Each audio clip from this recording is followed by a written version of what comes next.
जय जगत गुरु जय भारत।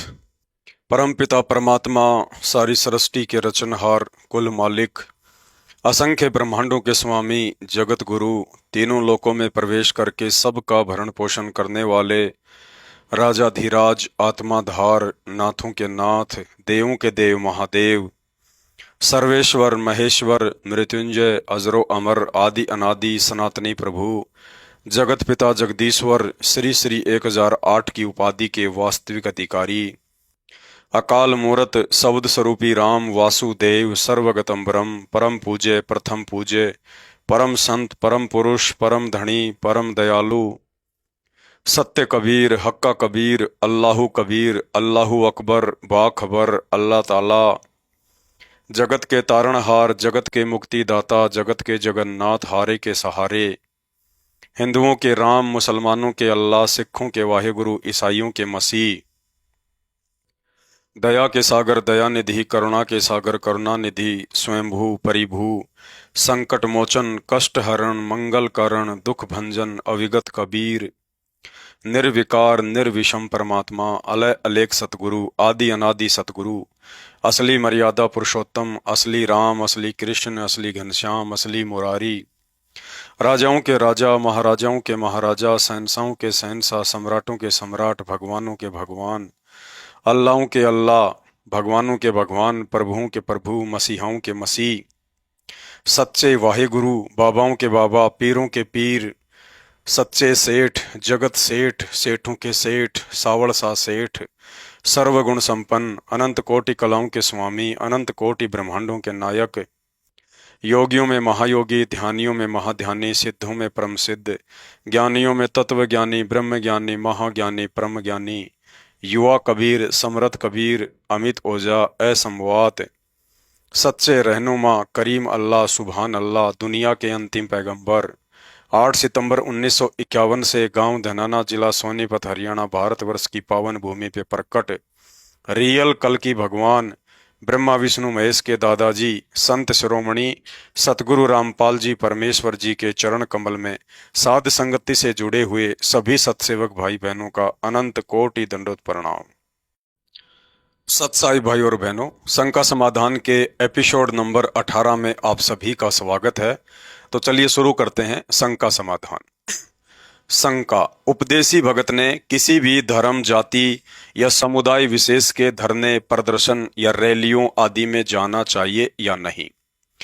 पूज्य गुरुदेव सतगुरु रामपाल जी भगवान का नारा है, जीव हमारी जाति है, मानव धर्म हमारा, हिंदू मुस्लिम सिख ईसाई धर्म नहीं कोई न्यारा।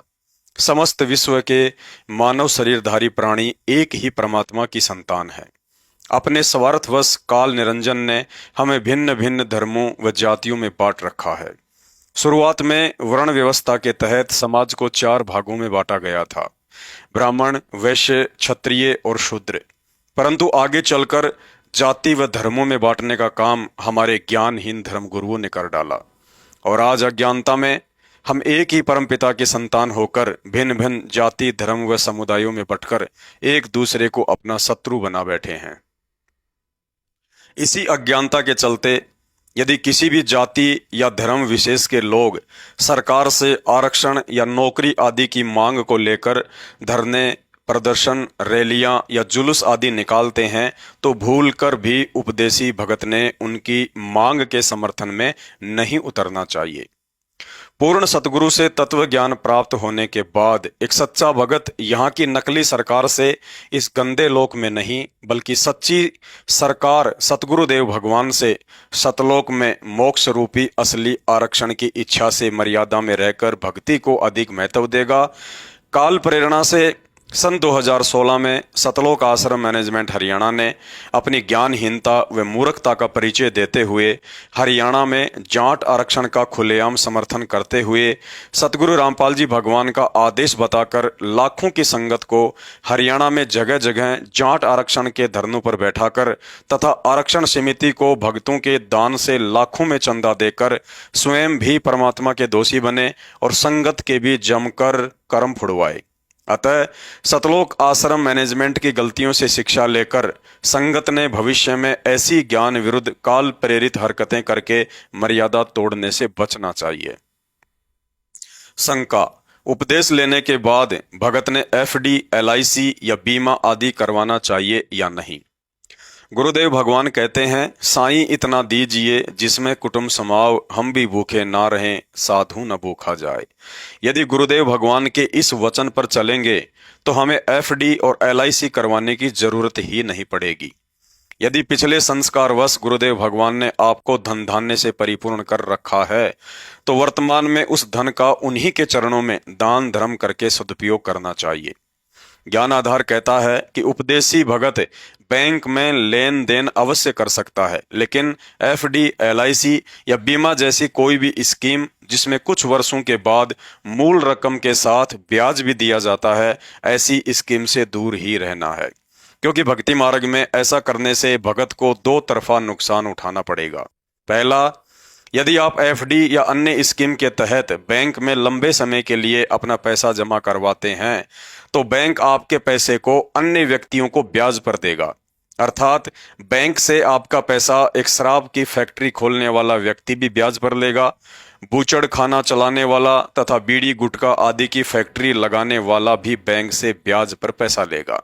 अर्थात इस तरह से बैंक में जमा आपकी संपत्ति को बैंक द्वारा आपकी भक्ति मर्यादाओं के विरुद्ध कुकर्मों में लगवाया जाएगा, जिसका नुकसान उस संपत्ति के अनुपात में आपको भी उठाना पड़ेगा।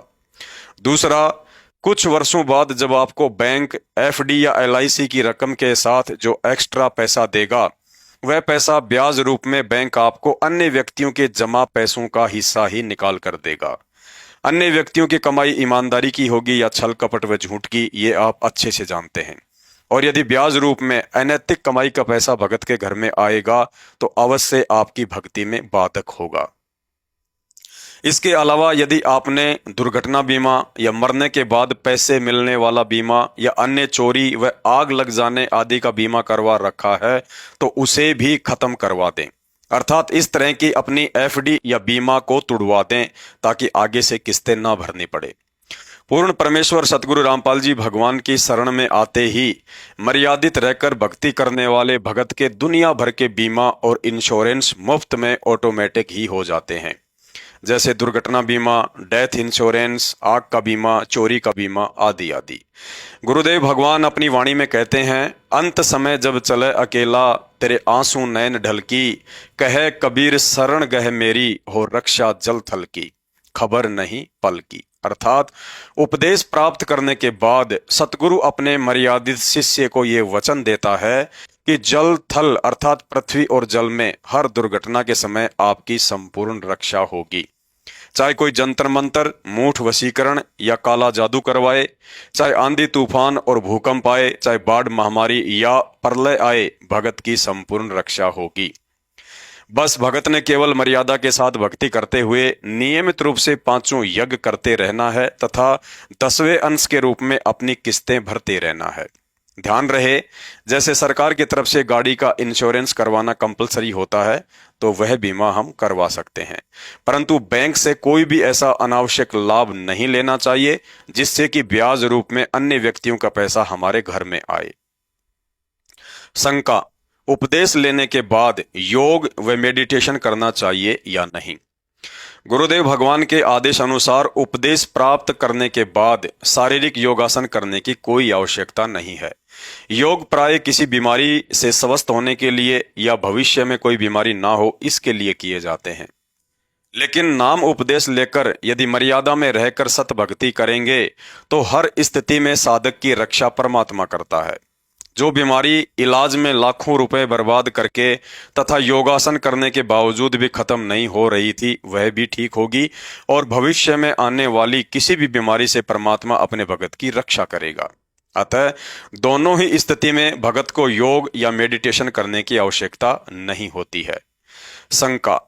क्या आध्यात्मिक मार्ग में शारीरिक योग व मानसिक ध्यान अर्थात मेडिटेशन भगत के लिए नुकसान पहुंचाने वाले हैं? उपदेश प्राप्त हो जाने के बाद भगत ने अपने समय और श्वासों का ज्यादातर हिस्सा परमात्मा की भक्ति साधना में ही बिताना चाहिए, जबकि योग करने से हमारी श्वास और समय दोनों का ही दुरुपयोग होता है। ज्ञानहीन दुनिया वाले भगवान की भक्ति से लाभ प्राप्त करने की विधि से वंचित होने के कारण चाहे योग करें या व्यायाम करें, उन्हें कुछ भी हासिल नहीं होना है। अतः योग चाहे शारीरिक हो या मेडिटेशन, दोनों ही नहीं करना है। भगत के लिए असली मेडिटेशन गुरुदेव भगवान द्वारा बताई गई सत्य साधना है। गुरु आदेश अनुसार यदि हम प्रथम मंत्र को सुरत नृत्य व मन लगाकर करते हैं तथा सतनाम मंत्र को सुरति नृत्य मन व पवन के साथ शब्द पर ध्यान लगाकर सुमरण करते हैं तो यह भगत का असली मेडिटेशन है। ध्यान लगाकर आरती करना और सत्संग सुनना भगत का असली मेडिटेशन है। गुरुदेव भगवान के सत्संगों पर चिंतन मनन करना भगत का असली मेडिटेशन है। इसके अलावा जितने भी शारीरिक व मानसिक ध्यान लगाने वाले योग हैं, सब के सब हमारे श्वास और समय की बर्बादी के अतिरिक्त कुछ भी नहीं है और गुरु आदेश अनुसार भगत के लिए वर्जित हैं। ध्यान दें, यदि आप किसान या मजदूर भाइयों की तरह शारीरिक मेहनत वाले कार्य नहीं कर पाते हैं तो सुबह शाम हल्का फुल्का व्यायाम या हल्की फुल्की दौड़ धूप कर सकते हैं। इसके अलावा शरीर को स्वस्थ रखने की दृष्टि से या नौकरी की दृष्टि से उपदेश प्राप्त भगत ने कोई भी गेम नहीं खेलना है, जैसे वॉलीबॉल, फुटबॉल, क्रिकेट, बैडमिंटन आदि, क्योंकि हमारा समय और श्वासों को बर्बाद करवाने का ये काल का एक सुनियोजित षड्यंत्र है। क्योंकि कोई भी खेल खेलते समय हमारी श्वासें तेजी से बर्बाद होती हैं। शंका, उपदेश प्राप्त करने के बाद चमड़े से बनी वस्तुएं जैसे बेल्ट, पर्स, जूते, जैकेट या कोट आदि का प्रयोग करना चाहिए या नहीं। उपदेश प्राप्त करने के बाद भगत ने अपने गुरुदेव भगवान के प्रत्येक सत्संग रूपी वचन को सिर धड़ की बाजी लगाकर निभाना पड़ेगा यदि वर्तमान समय की पिछली पीढ़ी में पूर्ण मोक्ष प्राप्त करना है तो। गुरुदेव भगवान ने बताया कि पहले के समय में चमड़े का कार्य करने वाले चर्मकार लोग मरे हुए पशुओं की खाल उतारकर फिर उससे जूते, चप्पल, बेल्ट या अन्य वस्तु बनाकर बेचते थे, जिसमें पाप नहीं होता था। लेकिन वर्तमान समय में चमड़े से बनी वस्तुओं ने एक बड़े व्यापार का रूप ले लिया है, जिसके चलते जीवित पशुओं के शरीर पर एक विशेष केमिकल डालकर उनकी खाल उतारी जाती है। इस प्रक्रिया में पशु असहनीय कष्ट उठाता हुआ प्राण त्याग देता है, जो एक क्रूरता वाला कर्म है। इसलिए उपदेशी भाई बहनों ने गुरुदेव भगवान के आदेश अनुसार चमड़े से बनी किसी भी वस्तु का भूलकर भी प्रयोग नहीं करना है, वरना परमात्मा के दोषी बनेंगे।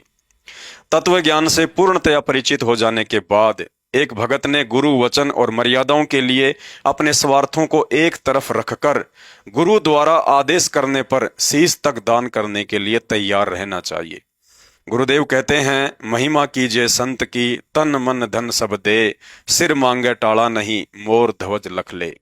गुरु से ज्ञान जो लीजिए, शीश दीजिए दान, भौतक भोंदू बह गए, राख जीव अभिमान। परमात्मा का विधान अटल है और भक्ति मार्ग में आत्माओं के लिए किसी भी नियम में कोई छूट नहीं होती है। सच्चा भगत गुरु वचन के लिए सब कुछ न्यौछावर करने से भी पीछे नहीं हटता है। अब्राहिम सुल्तान को ज्ञान हुआ तो राजपाट तक को ठोकर मार दी। नरसी भगत को ज्ञान हुआ तो करोड़ों की संपत्ति को ठोकर मार दी। सम्मन भगत को ज्ञान हुआ तो इकलौते पुत्र की गर्दन भी काट दी। अब यदि कलयुग की इस पिछली पीढ़ी में हमें भी ज्ञान हो गया है कि गुरु वचन से बढ़कर कुछ भी नहीं है, तो चमड़े से बनी वस्तुओं का प्रयोग करना तो दूर, यदि आदेश हो जाए तो भगत ने अपने शरीर की खाल उतारकर अपने गुरुदेव भगवान के लिए चरण पादुका बनाने से भी पीछे नहीं हटना चाहिए। परमात्मा कहते हैं, यह तन विष की बेलड़ी, गुरु अमृत की खान, शीश दिए जो गुरु मिले तो भी सस्ता जान। अतः कहने का मतलब है, उपदेश लेने के बाद एक सच्चे भगत के लिए अपने गुरुदेव के आदेश की पालना करना प्रथम कर्तव्य होना चाहिए। शंका, क्या उपदेश लेने के बाद बच्चों को दीपावली पर पटाखे आदि खरीद कर दे सकते हैं? इस शंका के समाधान के लिए सबसे पहले आपने यह जानना होगा कि दीपावली क्यों मनाई जाती है। गुरुदेव भगवान ने बताया कि 14 वर्ष के वनवास के उपरांत जब दशरथ पुत्र श्री रामचंद्र जी 12 वर्ष से रावण की अशोक वाटिका में कैद अपनी पत्नी सीता को वापस अयोध्या ला रहे थे, तो उन दिनों अमावस्या अर्थात अंधेरी रात्रि का समय था। अयोध्या वासियों ने सोचा, आज वर्षों बाद श्री रामचंद्र जी अपनी पत्नी सहित अयोध्या लौट रहे हैं, इसलिए उनके स्वागत के लिए पूरी अयोध्या नगरी को हर जगह घी के दीपक जलाकर रोशन किया जाना चाहिए। लेकिन श्री रामचंद्र जी के चले जाने के हजारों वर्षों बाद वर्तमान में लोगों ने दीपावली को एक परंपरा के तहत अपने मनोरंजन का साधन बना लिया है, जबकि आज के समय में दीपावली मनाने का कोई अर्थ ही नहीं निकलता है सिवाय पैसे और वातावरण को धुआं से प्रदूषित करने के। अतः उपदेशी भाई बहनों ने इस दिन कोई भी बकवाद करने से बचना चाहिए और बच्चों को भी पटाखे आदि से दूर ही रखना चाहिए। आज दीपावली समाज में एक कुप्रथा बन चुकी है। जगह जगह भद्दे गाने और शराब पीकर लोग बकवाद करते हैं। बारूद से ना जाने कितने बच्चों के हाथ जल जाते हैं, कितने लोगों के घर जल जाते हैं। अतः बच्चे चाहे कितनी ही जिद क्यों ना करें, उन्हें पटाखे आदि खरीद कर नहीं देना है। अपने नादान बच्चों के आंसुओं की तरफ देखकर भावुकता में यदि आपकी आत्मा दुखी होती है तो समझ लेना अभिज्ञान आधार से भगत बनने में बहुत कमी है, और ऐसी कमी एक ना एक दिन मर्यादा टूटने के कारण परेशानी का कारण भी बन सकती है। अतः बच्चों को गुरुदेव भगवान के सत्संगों का हवाला देकर इस कुप्रथा के नुकसान के विषय में समझाएं। यदि नहीं मानते हैं तो आपने उनकी जिद और आशाओं के आगे अपनी भक्ति मर्यादाओं को हरगिज नहीं तोड़ना है। अब हमने गुरु ज्ञान आधार से इन व्यर्थ के त्योहारों को बढ़ावा देने से पीछे हटना है, क्योंकि ज्ञान हो जाने के उपरांत यदि हम भगत भाई बहन भी इन कुप्रथाओं में सहयोग करना नहीं छोड़ेंगे तो आम सांसारिक लोगों से क्या उम्मीद की जा सकती है। गुरुदेव कहते हैं, मरद गरद में मिल गए रावण से रणधीर, कंस के सिचान ओर से हिरणाकुश बलबीर। तेरी क्या औकात है तू जीव जन्म धर लेत, गरीब दास हरि नाम बिना तेरा खाली परसी खेत। इसलिए होली दीपावली जैसी कोई भी कुप्रथा आने पर हमें यह शिक्षा लेकर भक्ति मार्ग में और अधिक दृढ़ हो जाना चाहिए कि हम ऐसे गंदे लोक में रह रहे हैं जहां तीन लोक के स्वामी श्री विष्णु जी अर्थात श्री रामचंद्र जैसे भी आजीवन सुख का सांस नहीं ले सके। अब यदि गुरु वचन में रहकर मर्यादित भक्ति नहीं की तो आप और हमारा क्या होगा। हम तो वैसे ही जीव संज्ञा के प्राणी हैं। तो शंका समाधान में आज केवल इतना ही। शंका समाधान के और अधिक वीडियो देखने के लिए हमारे Facebook page Pawan Das is live मानव धर्मी पवन दास को फॉलो करें। वीडियो अच्छा लगे तो शेयर करें। बंदी छोड़ सतगुरु रामपाल जी परमेश्वर जी की जय हो।